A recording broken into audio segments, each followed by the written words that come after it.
Hi guys, German Prepper here.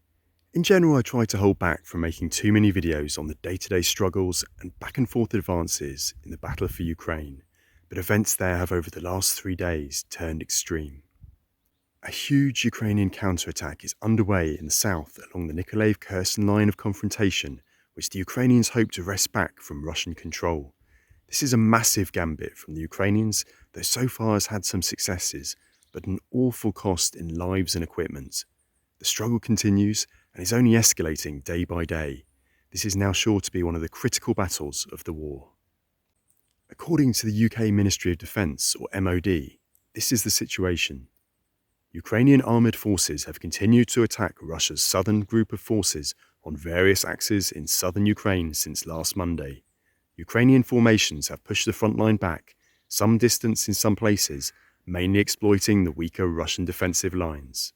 According to its doctrine, Russia will try to cover the gaps in its lines, mobilizing mobile reserve units.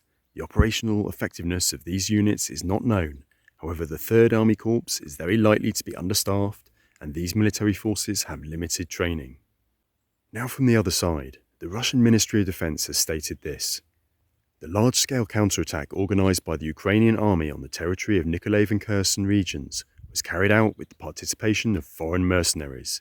In total, up to 200 members of foreign PMCs and citizens from other countries may have been involved, while direct participation in the Ukrainian counterattack by foreign secret services and special forces is not excluded. It is known the Ukrainian army tried to carry out an attack from several directions. For this, not only rifle units but also armoured ones were actively used.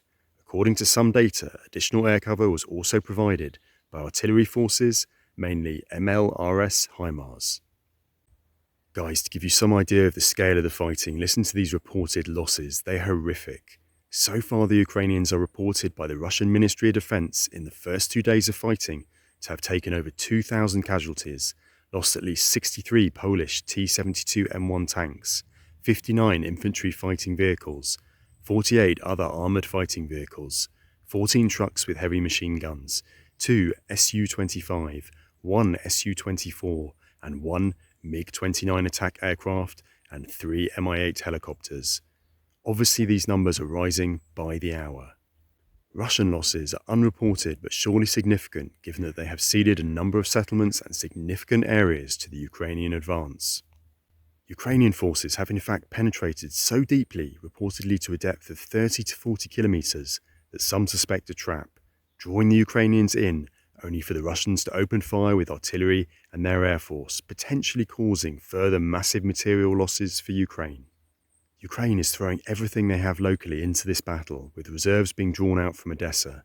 If Ukraine loses now, which is not the case so far, then the south coast will be at risk to Russian counteroffensive. Now guys, this is not the million-man counterattack that Ukraine once falsely promised, but it is clearly a huge effort on its part to prove to Western allies that it is capable of fighting back and retaking territory. How long they can keep up the offensive and how far they can go versus fairly robust Russian opposition remains to be seen. This is war at its worst and most brutal. A question for you all now to end. Have you been following the war in Ukraine? And do you ever hear the reality of it outside of channels such as this one? As always, looking forward to reading your answers. Keep prepping, guys. Cheers for now.